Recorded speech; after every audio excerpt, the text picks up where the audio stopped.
বন্ধুরা, যদি আপনারা চান আপনাদের বাগানে অপরাজিতা ফুল গাছের গ্রোথ সুন্দর হোক, অপরাজিতা গাছে প্রচুর পরিমাণের কুড়ি আসুক বা ফুল ফুটুক, ঝিমিয়ে যাওয়া অপরাজিতা গাছ সুস্থ হয়ে যাক, তাহলে আজকের ভিডিওতে আমি যে পরিচর্যা আপনাদের সাথে শেয়ার করব বা যে ঘরোয়া খাবার প্রয়োগ করা দেখাবো, এই ঘরোয়া খাবার অপরাজিতা গাছের মাটিতে প্রয়োগ করে আপনারা কিন্তু দুর্দান্ত রেজাল্ট দেখতে পাবেন।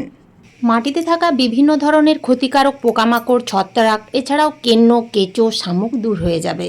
তার সাথে সাথে গাছের প্রত্যেকটা ডালে আসবে অসংখ্য কুড়ি, ফুটবে হাজারেরও বেশি ফুল। বন্ধুরা, এই প্রচণ্ড বৃষ্টিপাতের ফলে আপনাদের বাগানের অপরাজিতা গাছের গ্রোথ কি একেবারেই হচ্ছে না?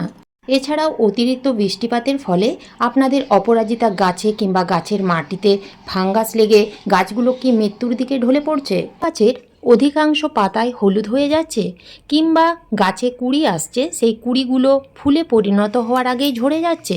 গাছে বিভিন্ন রকমের পোকামাকড়ের আক্রমণ হচ্ছে। যদি এই ধরনের সমস্যা আপনাদের জবা গাছে দেখা দিচ্ছে, তাহলে আজকের ভিডিওটি সাথে থাকুন। আজকে আমি আমার এই ভিডিওতে এমন একটা তরল তৈরি করে দেখাবো, যে তরল গাছের গোড়ায় মাত্র 1 কাপ দিলেই একদিকে যেমন গাছের খাবার হিসেবে কাজে লাগবে, অন্যদিকে তেমনি ছত্রাকনাশক এবং কীটনাশক হিসেবে ম্যাজিকের মতো কাজ করবে। যে ফুল গাছগুলোতে দীর্ঘদিন কুড়ি আসছিল না বা ফুল ফুটছিল না, সেই গাছেও প্রচুর কুড়ি আসবে এবং ফুল ফুটবে। গাছের পাতার সাইজ যথেষ্টই বড় হবে এবং গাছের গ্রোথ খুব সুন্দর হবে। তার সাথে সাথে গাছে কোনো রকম পোকামাকড় থাকবে না। বর্ষাকালে প্রচুর বৃষ্টিপাতের ফলে গাছের মাটিতে ফাঙ্গাস হয়, সেই ফাঙ্গাসও থাকবে না। তাই ভিডিওটা স্কিপ করে দেখবেন না, পুরোটা দেখবেন। ভালো লাগলে লাইক, শেয়ার, সাবস্ক্রাইব করে পাশে থাকার অনুরোধ রইল। নমস্কার বন্ধুরা, আমি সোনালি, আর আপনারা দেখছেন সোনালিস গার্ডেন।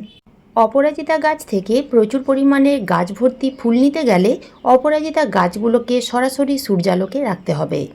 এখন বর্ষাকাল, প্রায় সময় বৃষ্টি হচ্ছে, রোদ্দুর খুবই কম, তাই যেখানে রোদ আসবে সেই জায়গায় আপনাদের অপরাজিতা গাছগুলোকে রাখতে হবে। তাহলে কিন্তু অপরাজিতা গাছ থেকে প্রচুর পরিমাণে ফুল পাওয়া যাবে এবং গাছের গ্রোথ সুন্দর হবে। এখন যেহেতু বৃষ্টি হচ্ছে, বৃষ্টির জলে যেহেতু প্রচুর পরিমাণে নাইট্রোজেন থাকে, তাই অপরাজিতা গাছের গ্রোথ সুন্দর হবে, নতুন নতুন ডাল বের হবে, কিন্তু সেই ডালে প্রচুর পরিমাণে কুড়ি আসবে না বা ফুল ফুটবে না। যদি আমরা গাছগুলোকে ফুল সানলাইটে রাখি, তাহলেই কিন্তু সেই সকল অপরাজিতা গাছে গ্রোথ সুন্দর হওয়ার সাথে সাথে প্রচুর পরিমাণে কুড়ি আসবে এবং ফুল ফুটবে। যে সকল অপরাজিতা গাছের ডালগুলোতে কুড়ি আসছে না বা ফুল ফুটছে না, সেই সকল ডালের মাথাগুলো পিঞ্চিং করতে হবে। এই কাজটা আপনারা এই রকম হাত দিয়েও করতে পারেন কিংবা কাঁচি দিয়েও করতে পারেন। এই সময় অপরাজিতা গাছের ডালগুলো কিন্তু হার্ড প্রুনিং করবেন না। হার্ড প্রুনিং করলে সেই গাছে ফুল আসতে অনেক দেরি হবে।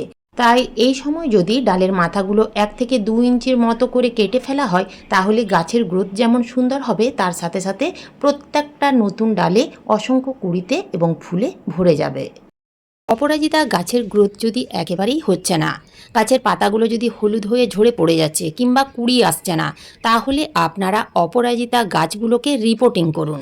তবে এই বর্ষাকালে আপনারা কিন্তু রুট বল ভাঙবেন না বা শিকড় কাটাই ছাঁটাই করবেন না। শুধুমাত্র ছোট টব থেকে তুলে আপনারা অপরাজিতা গাছগুলোকে বড় টবে প্রতিস্থাপন করুন। বন্ধুরা, অপরাজিতা গাছে আপনারা যে শুঁটিগুলো দেখতে পাচ্ছেন, এগুলো হচ্ছে অপরাজিতা গাছের বীজ।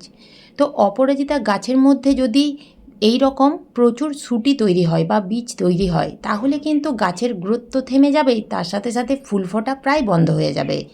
তাই গাছের মধ্যে যদি প্রচুর পরিমাণে শুঁটি তৈরি হয়ে যায়, তাহলে সেই শুঁটিগুলো তুলে ফেলে দিতে হবে।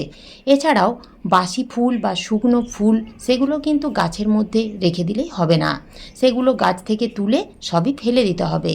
মাটিতে আগাছা রাখা যাবে না। এছাড়াও শুকনো পাতা যদি টবের মধ্যে পড়ে থাকে, তাহলে সেগুলো সবই তুলে ফেলে টবের মাটি এইরকম পরিষ্কার রাখতে হবে। তা না হলে বৃষ্টির জল পেয়ে ফাঙ্গাস লাগতে শুরু করবে। মাটিতে যদি ফাঙ্গাস লাগতে শুরু করে, তাহলে শিকড়ের ক্ষতি হবে। শিকড়ের ক্ষতি হলে গাছ কিন্তু আস্তে আস্তে দুর্বল হয়ে যাবে এবং গাছ আস্তে আস্তে কিন্তু মারাও যেতে পারে। অপরাজিতা গাছের মাটি আলগা করে একটু খুশে নিতে হবে। মাটি যদি মাঝে মধ্যে আলগা করে খুশে দেওয়া হয়, তাহলে মাটির ভেতরে ভালোভাবে আলো বাতাস ঢুকতে পারবে। যার ফলে মাটির ভিতরে শিকড়ের খুব ভালো গ্রোথ হবে। শিকড়ের যদি খুব ভালো গ্রোথ হয় তাহলে গাছও খুব ভালোভাবে গ্রোথ নিতে পারবে। এখন জেনে নেওয়া যাক কী সেই জৈব তরল, যে জৈব তরল গাছের মাটিতে দিলে অপরাজিতা গাছের সকল প্রকার সমস্যা সমাধান করবে।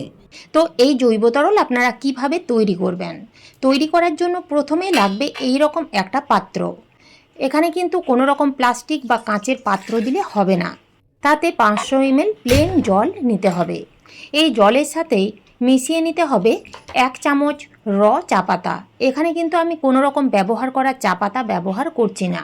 চা পাতার মধ্যে থাকে প্রচুর পরিমাণে নাইট্রোজেন, এছাড়াও মাটিকে অ্যাসিডিক রাখতে সাহায্য করে। মাটির পিএইচ লেভেল যদি ঠিক না থাকে তাহলে কিন্তু গাছের গ্রোথ থেমে যায়, গাছের কুঁড়ি একেবারেই আসে না।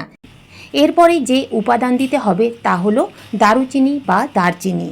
এই রকম সাইজের 2 থেকে 3টে নিতে হবে এবং ছোট ছোট টুকরো করে নিতে হবে। এই দারুচিনির গুণাগুণ কিন্তু অনেক।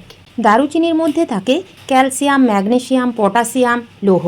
দারুচিনি গাছের মাটিতে দিলে খুব ভালো রুটিং হরমোন হিসেবে কাজ দেয়। এই দারুচিনি গাছের মাটিতে প্রয়োগ করলে নতুন শিকড় তৈরিতে এবং গোড়া পচে যাওয়া রোধ করতে, গাছের গোড়ায় বা মাটিতে ছত্রাক বা সাদা পাউডার জাতীয় ইনফেকশন দূর করতে, পোকামাকড় এবং পিঁপড়ের উপদ্রব কমাতে, কোনো কারণে এই বর্ষাকালে গাছের গোড়া যদি কেটে যায়, গাছের কাটা অংশ দ্রুত সেরে উঠতে সাহায্য করে এই দারুচিনি। এরপরে যে উপাদান দিতে হবে তা হলো নিম পাতা। আপনারা কাঁচা নিম পাতা দিতে পারেন কিংবা এরকম শুকনো নিম পাতাও দিতে পারেন। 1 মুঠো দিলেই হবে। যদি আপনারা এরকম শুকনো নিম পাতা দিতে চান তাহলে 2 থেকে 3 চামচ দিতে হবে। নিম পাতার গুণাগুণ বলে শেষ করা যাবে না, আপনারা নিশ্চয়ই অনেকেই জানেন। এরপরে আমাদের যে উপাদান দিতে হবে তা হলো 2 চামচ শুকনো পাকা কলার খোসা গুঁড়ো। পাকা কলা ভালো করে শুকিয়ে গুঁড়ো করে নিতে হবে, কিংবা 2 থেকে 3টি পাকা কলার খোসা শুকিয়ে ছোট ছোট টুকরো করে দিলেও হবে। পাকা কলার খোসার মধ্যে থাকে প্রচুর পরিমাণের পটাশিয়াম ছাড়াও বিভিন্ন পুষ্টিগুণ, গাছে প্রচুর পরিমাণের কুঁড়ি আনতে সাহায্য করে। এরপরে দিতে হবে 1 চামচ হলুদ গুঁড়ো। এই হলুদ গুঁড়োর মধ্যে থাকে প্রচুর পরিমাণে ক্যালসিয়াম, ফসফরাস, লৌহ, এছাড়াও বিভিন্ন পদার্থ। তাই হলুদ খেলে যেমন আমাদের রোগ প্রতিরোধ করার ক্ষমতা বৃদ্ধি পায়, ঠিক তেমনি গাছে দিলেও বিভিন্ন ধরনের উপকার পাওয়া যায়। এছাড়াও হলুদের মধ্যে anti fungal, anti bacterial properties থাকে, যার ফলে গাছে প্রয়োগ করলে পোকামাকড় এবং ফাঙ্গাসের হাত থেকে গাছগুলো রেহাই পায়। প্রত্যেকটা উপকরণ দেওয়া হয়ে গেলে খুব ভালো করে কম আঁচে ফুটিয়ে নিতে হবে মোটামুটি 10 মিনিটের মতো। 10 মিনিট হয়ে গেলে এই ফার্টিলাইজার ঠান্ডা হতে দিতে হবে।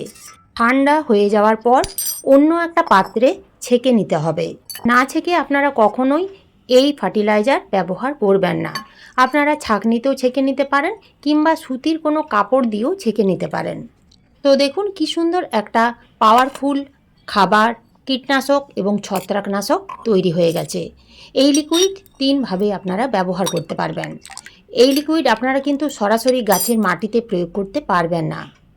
এই লিকুইডের সাথে আরও 2 গুণ জল মিশিয়ে নিতে হবে। এই পাওয়ারফুল ফার্টিলাইজার আপনারা কিন্তু এই বর্ষার সময়, এই যে এখন কন্টিনিউ বৃষ্টি হয়ে যাচ্ছে, ভেজা মাটিতেও এই ফার্টিলাইজার দেওয়া যাবে। তবে লক্ষ্য রাখতে হবে এই ফার্টিলাইজার দেওয়ার মোটামুটি 1 ঘন্টার মধ্যে যেন কোনো রকম বৃষ্টি না হয়। বৃষ্টি হয়ে গেলে এই ফার্টিলাইজার কিন্তু ধুয়ে নষ্ট হয়ে যাবে। 10 থেকে 12 ইঞ্চি টব হলে এরকম বড় কাপের 1 কাপ দিতে হবে।